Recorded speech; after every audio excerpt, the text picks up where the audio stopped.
ऐसा कतई नहीं है कि ये सिर्फ और सिर्फ अभी हो रहा है, भारतीय जनता पार्टी के शासनकाल में हो रहा है और जो हो रहा है उसका कोई पहले का उदाहरण नहीं मिलता। चाहे समाजवादी पार्टी हो, चाहे बहुजन समाज पार्टी हो, भारतीय जनता पार्टी की तो सरकार है ही, कांग्रेस हर पार्टी में, हर राज्य में, पूरे देश में अलग अलग कालखंड में प्रशासनिक अधिकारियों का वीआरएस होता रहा है। वो इस्तीफा देकर के अलग अलग क्षेत्रों में जाते रहे हैं, आरोप उन्होंने अपनी अपनी तरह से लगाया है और बाद में हमने देखा है कि उनकी जो तैनाती हुई है, मतलब इस्तीफा दिया सरकारी नौकरी से, उसके बाद जिस तरीके की उनकी तैनाती हुई है, पॉलिटिकल एडवांटेज मिला है या वो अलग तरीके से किसी कारोबार में लग गए हैं, ये अपनी जगह पर स्थापित सत्य है। खास तौर से ब्यूरोक्रेट्स इस्तीफा देने के बाद या तो अपनी राजनीतिक पार्टियां बना रहे हैं या राजनीति में आ रहे हैं, किसी न किसी दल के साथ में संलग्न दिखाई देते हैं। फिलहाल जो इस्तीफा देने की स्थिति होती है उसमें वो सरकार पर आरोप लगाते हुए इस्तीफा देते हैं, बताते हैं कि मैं ईमानदार हूं और इस काम को कैसे करूं, क्या करूं। अजीत जोगी छत्तीसगढ़ के चीफ मिनिस्टर रहे, वरिष्ठ आईएएस उस समय थे, वो राजीव गांधी की सरकार थी, उनके साथ में मिले और एयरपोर्ट से निकलने के बाद इस्तीफा दे दिया और बाद में पॉलिटिक्स में आकर के और कांग्रेस के कद्दावर नेताओं में उनकी गिनती होती रही। तो ऐसे उदाहरण भरे पड़े हैं, हर जगह पर हैं और उनको बाकायदा राज्यसभा, लोकसभा या रिटायरमेंट या वीआरएस के बाद किसी महत्वपूर्ण जगह पर सेट किया जाने की एक परंपरा रही है। हम आज इसी विषय पर चर्चा करेंगे कि असली मामला है क्या। सरकार पर आरोप लगाना एक बात है, लेकिन इसके साथ इसमें जो खेल छिपा है, जो पर्दे के पीछे का सच है, वो क्या है। और अगर आईएएस वास्तव में प्रताड़ित होकर के ही आईएएस, आईपीएस, पीसीएस नौकरी से इस्तीफा दे रहे हैं, तो ये अपने आप में एक और बहुत बड़ा ड्रॉबैक है, सेटबैक है, हमारे कार्यपालिका के लिए भी और हमारी विधायिका के लिए भी। हमारे साथ श्याम सलोने जी हैं, भारतीय जनता पार्टी के प्रवक्ता हैं। मेरे साथ सुमैया राणा हैं, समाजवादी पार्टी की प्रवक्ता हैं। डॉक्टर राकेश वर्मा जी हैं, पूर्व आईएएस अधिकारी हैं।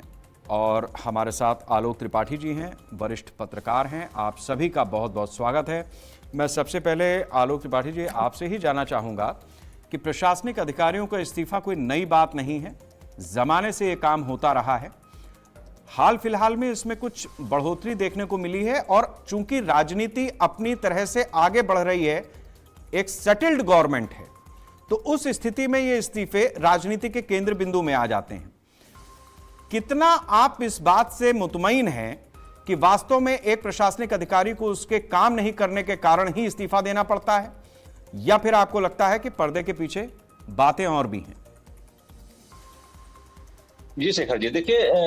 इसके कई कारण हो सकते हैं जो मैंने पिछले कुछ वर्षों में देखा। जिस तरह से एक समय ऐसा था कि जब राजनीतिक दलों के नेताओं ने अपराधियों को अपने लिए यूज किया, लेकिन फिर वो दौर आया कि जब अपराधियों को लगने लगा कि जो काम हम इनके लिए करते हैं वो काम हम अपने लिए भी कर सकते हैं, और वो राजनीतिक धारा में आ गए और वो जीत के चुनाव में माननीय बनने लगे। वही हाल कुछ वर्षों में इस ब्यूरोक्रेसी में भी देखने को मिला है कि रिटायरमेंट के बाद और रिटायरमेंट के पहले कैसे वो सत्ता का स्वाद चखें, कैसे वो भी माननीय बने, कैसे वो मलाईदार पदों पे रहें, ये बहुत तेजी से बढ़ा है। इसके कई उदाहरण हैं, चाहे राजेश्वर सिंह जी को ले लीजिए, चाहे बजलाल जी को ले लीजिए, कई ऐसे उदाहरण जिनका राजनीति, और वो कहीं ना कहीं वो भूल जाते हैं उस अपने पद और प्रतिष्ठा और गरिमा को, और वो कहीं ना कहीं उस सरकार के लिए काम करने लगते हैं, वो दिखने लगता है। कुछ परसेंटेज कह सकते हैं कि ऐसी स्थितियां होती हैं, जैसे चाहे एक शैलेंद्र सिंह थे बहुत समय पहले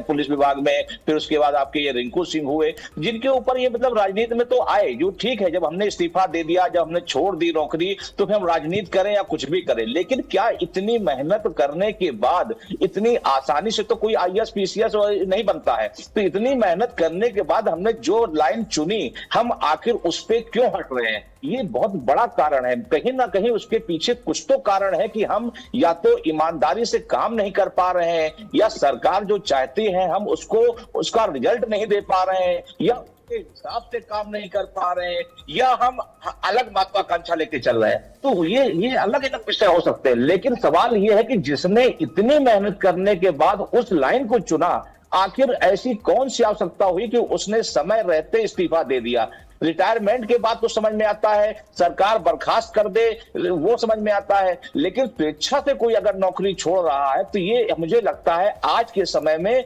जब बहुत बड़ी संख्या में बेरोजगारी है, लोग रोजगार के लिए परेशान है, ऐसे में आईएएस जैसा पद छोड़ना, उसके बाद वो क्या करेगा वो तो अलग चीज है, लेकिन आईएएस जैसे पद से इस्तीफा देना ये एक बड़ी बात है। और चूंकि इनका जो रिंकू सिंह का जो पिछला रिकॉर्ड दिख रहा है वो काफी लंबे समय से जो है पद से विमुक्त थे, तो मुझे लग रहा है कि एक लंबे समय से आप जब पद पे नहीं रहते हैं या राजस्व में या कहीं चले जाते हैं, तो चूंकि आपके जो मिलने जुलने वाले हैं, आपका सोशल जो नेटवर्क है, जो आपके परिवार के लोग हैं, वो पूछते हैं कि कहां है, तो पता चला आप बहुत लंबे समय से राजस्व में ही पड़े हुए। ठीक है आलोक जी,